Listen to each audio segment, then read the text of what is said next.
Είμαστε εδώ με τον Αντρέα το Σάμαρη στην παρουσίαση του καινούργιου υποψηφίου του ποδοσφαιρικού της Nike, το Magista. Ο Αντρέας το έχει δοκιμάσει και θα θέλαμε να μας πει τι ακριβώς προσφέρει δημιουργικά και επιτελικά στο παιχνίδι του. Κάτι το οποίο υπόσχεται αυτό το παπούτσι. Σίγουρα το Magista δημιουργήθηκε με γνώμονα το δημιουργικό παιχνίδι. Έλεγα πως σίγουρα θα με βοηθήσει τυχόν εθνικές συνέργειες που θα πραγματοποιήσει στο γήπεδο και πιστεύω ότι κάποια πράγματα που έχω στο μυαλό μου θα βγουν πιο εύκολα στον κόσμο.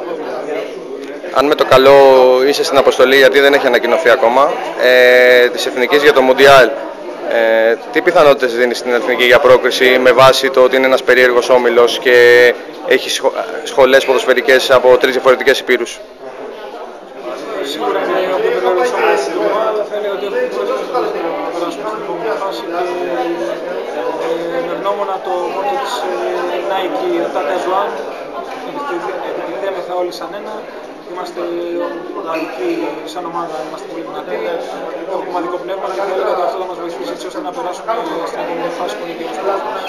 Δυσκολότερος αντίπαλος στον όμιλο υπάρχει ή θεωρούνται όλοι άξιοι? Υπάρχουν ιδιαίτεροι αντίπαλοι, ο καθένας έχει λίγο διαφορετικό στυλ. Εμείς, όπως είπα και πριν, με την ομαδική δουλειά και με τα πάθη που βάζαμε ως ομάδα σε όλα αυτά τα παιχνίδια, θα παλέψουμε για να πάρουμε τις νίκες και να περάσουμε. Ποιος πιστεύεις ότι έχει περισσότερες πιθανότητες να κατακτήσει το Μουντιάλ από τις μεγάλες χώρες? Θα έλεγα ότι η Βραζιλία έχει σίγουρα ένα πλεονέκτημα γιατί παίζει στο σπίτι της, θα θέλει πάρα πολύ να κατακτήσει αυτό το τουρνουά. Επίσης η Γερμανία είναι στην καλύτερη κατάσταση που έχει βρεθεί τα τελευταία χρόνια αυτή τη στιγμή. Και επίσης η Ισπανία και η Αργεντινή που έχουν παίκτες πολύ μεγάλης κλάσης έχουν και αυτή τη πιθανότητα.